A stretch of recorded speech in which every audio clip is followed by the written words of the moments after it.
Dengan Riza di sini ketemu lagi di kuliah kita Manajemen Lembaga Keuangan, kuliah ke-12 mengenai manajemen pegadaian. Sebelum kita mulai videonya, ada baiknya untuk diklik tombol subscribe-nya dan diklik loncengnya agar selalu mendapatkan notifikasi dari kuliah-kuliah kita selanjutnya. Awal pendirian PT Pegadaian Persero yang selanjutnya disebut Pegadaian pada masa pemerintahan Belanda adalah untuk memberikan manfaat bagi masyarakat kecil dan merupakan sarana pemberantasan lintah darat atau rentenir, ijon, dan pinjaman tidak wajar lainnya. Pegadaian hadir di tengah masyarakat dengan maksud untuk membantu meningkatkan perekonomian dengan cara memberikan uang pinjaman berdasarkan hukum gadai kepada masyarakat kecil agar terhindar dari praktik pinjaman uang dengan bunga yang tidak wajar.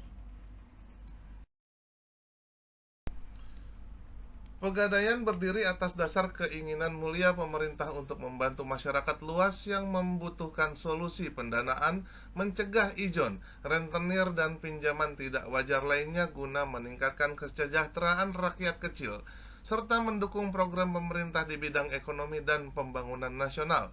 Lembaga keuangan non-bank hadir di tengah masyarakat sebagai solusi bisnis terpadu, terutama berbasis gadai. Sebagai sahabat masyarakat menengah ke bawah, perseroan terus berupaya memberikan pelayanan pembiayaan yang tercepat, termudah, dan teraman. Sejarah Pegadaian. Tahun 1746, sejarah Pegadaian dimulai saat VOC mendirikan Bank Van Lening sebagai lembaga keuangan yang memberikan kredit dengan sistem gadai. Tahun 1811, pemerintah Inggris mengambil alih dan membubarkan Bank Van Lening. Kepada masyarakat diberi keleluasan mendirikan usaha pegadaian. Pada tahun 1901 didirikan Pegadaian Negara pertama di Sukabumi, Jawa Barat pada tanggal 1 April 1901. Tahun 1928 Pegadaian berbentuk lembaga resmi jawatan. Tahun 1961 bentuk badan hukum berubah menjadi Jawadan ke PN. Tahun 1969 bentuk badan hukum berubah dari PN ke Perjan. Tahun 1990 bentuk pegadaian hukum berubah dari Perjan ke Perum atau perusahaan umum. Dan pada tahun 2012 bentuk badan hukum berubah dari Perum ke Persero pada tanggal 1 April 2012. Pada akhir tahun 2011, pemerintah memutuskan mengubah bentuk badan hukum pegadaian dari Perum menjadi perseroan. Perubahan badan hukum itu ditetapkan dengan peraturan pemerintah nomor 51 tahun 2011 yang ditandatangani Presiden SBY pada tanggal 13 Desember 2011. Di dalam peraturan pemerintah tersebut dijelaskan pula bahwa maksud dan tujuan perusahaan perseroan atau persero adalah untuk melakukan usaha di bidang gadai dan fidusia, baik secara konvensional maupun secara syariah, dan jasa lainnya di bidang keuangan sesuai dengan ketentuan peraturan perundang-undangan, terutama untuk masyarakat berpenghasilan menengah ke bawah, usaha mikro, usaha kecil, dan usaha menengah, serta optimalisasi pemanfaatan sumber daya perseroan dengan menerapkan prinsip perseroan terbatas. Untuk mencapai maksud dan tujuan tersebut, PT Pegadaian Persero ditetapkan melaksanakan kegiatan usaha utama berupa penyaluran pinjaman berdasarkan hukum gadai, yang kedua penyaluran pinjaman berdasarkan jaminan fidusia, yang ketiga pelayanan jasa titipan atau pelayanan jasa taksiran, sertifikat, dan yang keempat perdagangan logam mulia dan batu mulia. Selain melaksanakan kegiatan usaha utama sebagaimana disebutkan di atas, PT Pegadaian Persero juga dapat melaksanakan kegiatan usaha lainnya seperti jasa pengiriman uang, jasa transaksi pembayaran, dan optimalisasi aset perusahaan. Pengertian gadai diatur dalam pasal 1150 Kitab Undang-Undang Hukum Perdata sebagai berikut. Gadai adalah suatu hak yang diperoleh seseorang berpiutang atas suatu barang bergerak yang diserahkan kepadanya oleh seseorang berutang atau oleh seseorang lain atas namanya, dan yang memberikan kekuasaan kepada si berpiutang itu untuk mengambil pelunasan dari barang tersebut secara didahulukan daripada orang-orang berpiutang lainnya, dengan kekecualian biaya untuk melelang barang tersebut dan biaya yang telah dikeluarkan untuk menyelamatkannya setelah barang itu digadaikan.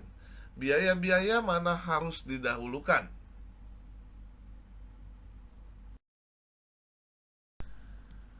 Dari rumusan pasal 1150, pelaksanaan gadai harus memenuhi hal-hal sebagai berikut. Yang pertama, gadai hanya atas benda bergerak.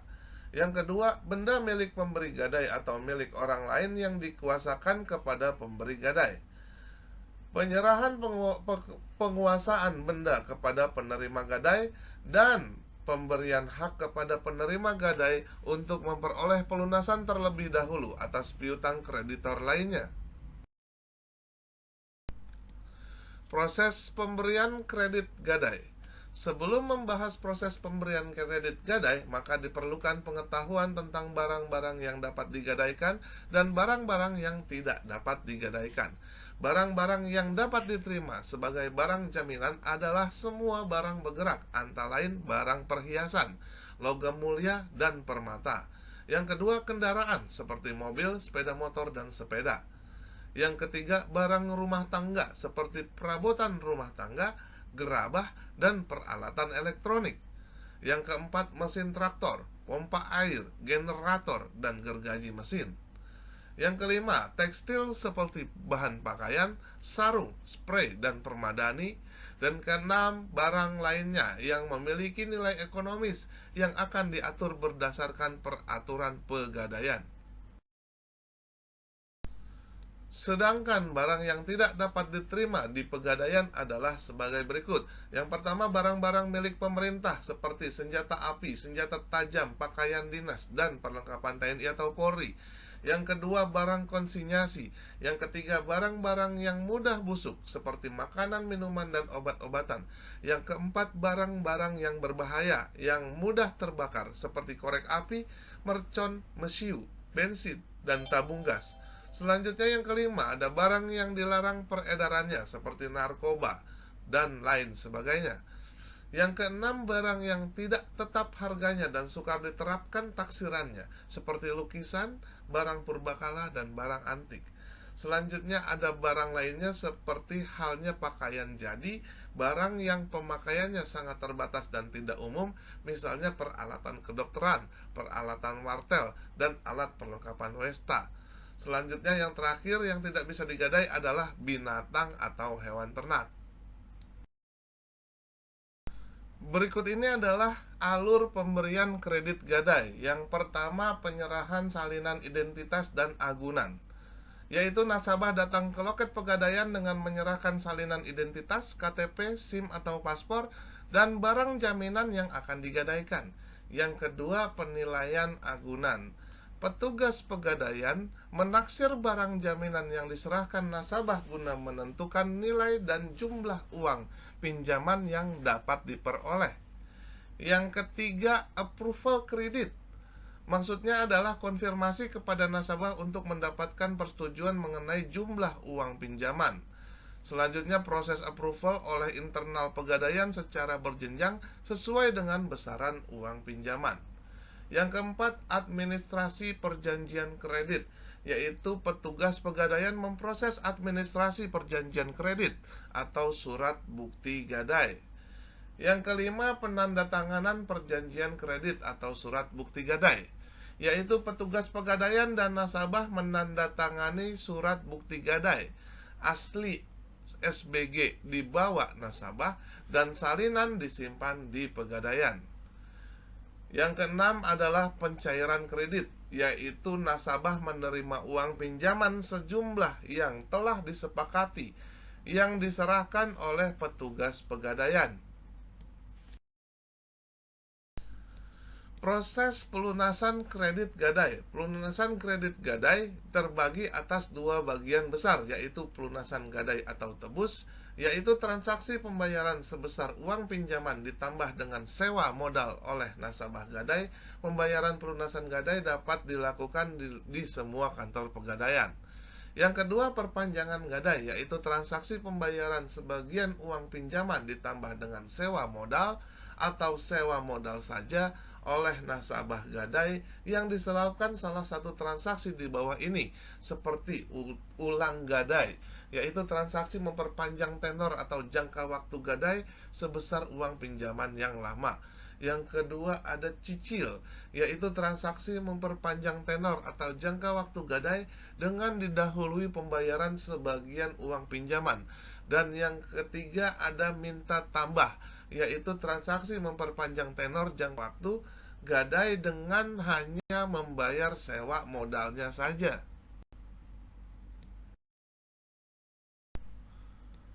Berikut ini adalah gambaran pelunasan gadai dan penyerahan jaminan gadai.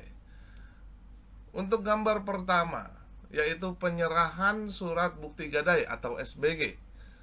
Nasabah atau yang mewakilkan datang ke loket pegadaian menyerahkan surat bukti gadai dan menunjukkan identitas asli atau surat kuasa. Yang kedua, perhitungan kewajiban nasabah. Petugas pegadaian menghitung jumlah kewajiban nasabah berupa pokok pinjaman dan sewa modal. Yang ketiga, pembayaran kewajiban nasabah. Maksudnya nasabah membayarkan sejumlah kewajiban yang telah disampaikan oleh petugas pegadaian. Yang keempat, pengambilan barang jaminan, yaitu petugas mengambil barang jaminan milik nasabah dari ruang penyimpanan. Yang kelima, penerimaan barang jaminan, yaitu nasabah menerima barang jaminan yang diserahkan oleh petugas pegadaian. Berikut ini adalah simulasi perhitungan kredit gadai dan pelunasan untuk agunan emas. Seorang nasabah datang ke pegadaian menggadaikan jaminan berupa cincin emas selama 12 hari dengan taksiran emas kadar 22 karat dan dengan berat 5 gram. Harga emas yang berlaku saat itu adalah 500.000 per gram untuk emas 24 karat. Pertama, pemberian kredit gadai. Nilai taksiran adalah sebagai berikut: 500 dikali 22 per 24 dikali 5 gram sama dengan 2.291.667. Maka uang pinjaman yang diberikan adalah 2.291.667 dikali 92%. Maka didapatkan 2.108.334, yaitu pembulatan. Biaya administrasinya adalah 25.000, tarif berdasarkan ketentuan, dan uang yang diterima nasabah adalah 2.108.334 dikurangi 25.000, maka didapat sebesar 2.083.334 rupiah.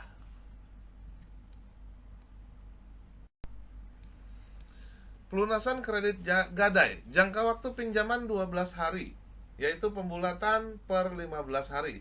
Maka tarif sewa modal adalah 1,15% per 15 hari. Uang pinjaman sebesar 2.100.000, maka sewa modal sama dengan 2.100.000 dikali dengan 1,15% sama dengan 24.150 yang merupakan pembulatan. Jumlah yang dibayar nasabah adalah 2.124.150, yaitu uang pinjaman ditambah dengan sewa modal.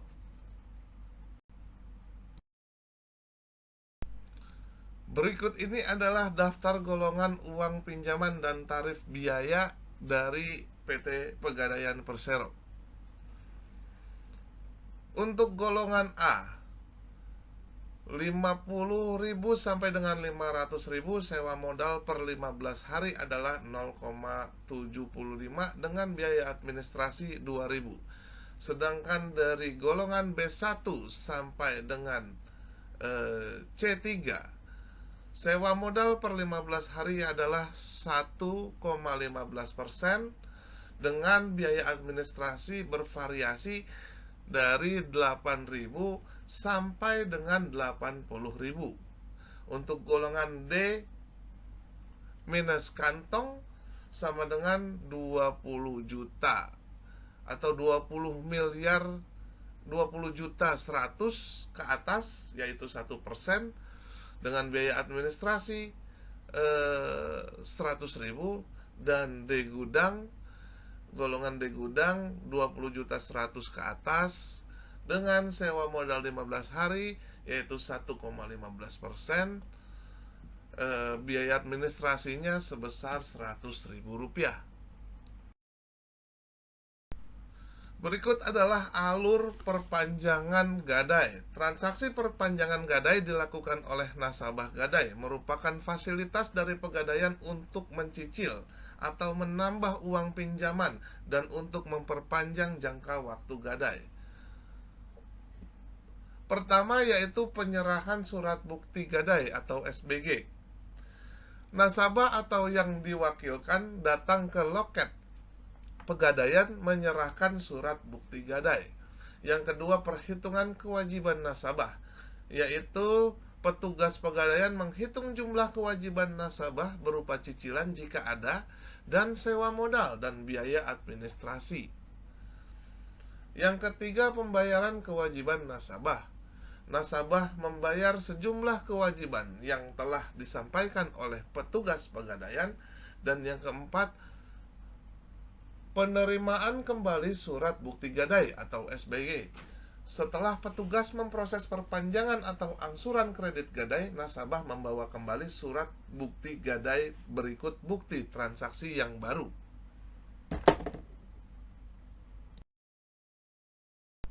Berikut ini adalah penggambaran dari proses lelang barang jaminan gadai.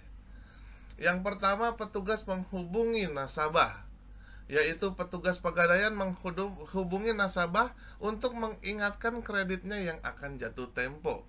Yang kedua, taksir ulang barang jaminan, yaitu petugas pegadaian memeriksa dan menaksir kembali barang jaminan yang akan diproses lelang.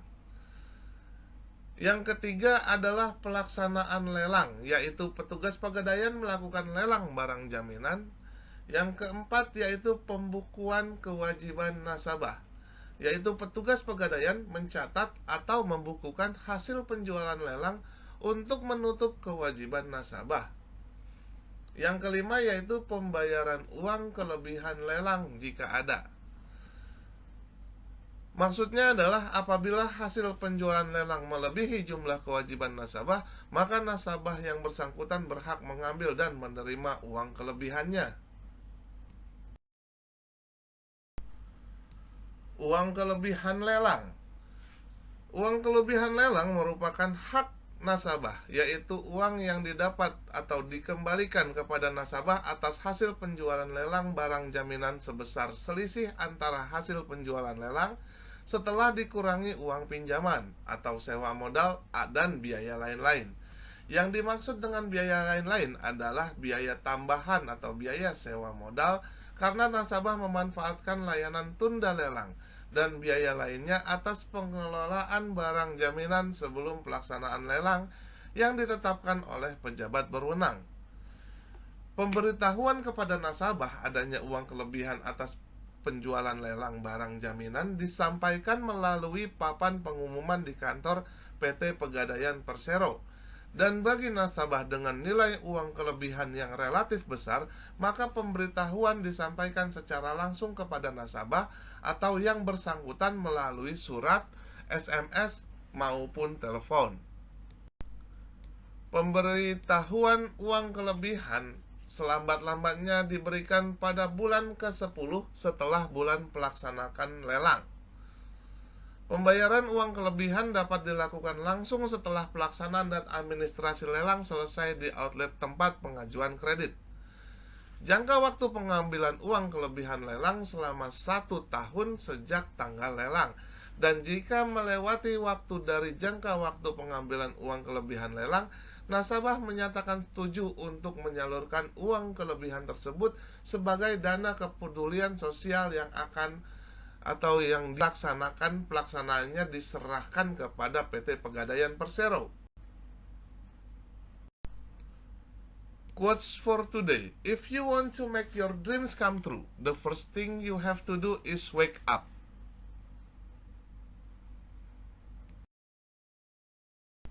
Sekian kuliah kita pada kali ini, semoga bermanfaat buat kita semua. Keep your spirit to learn more. Please like, share, and comment. Dan jangan lupa untuk diklik tombol subscribe-nya dan diklik loncengnya agar selalu mendapatkan notifikasi dari kuliah-kuliah kita selanjutnya. Thank you.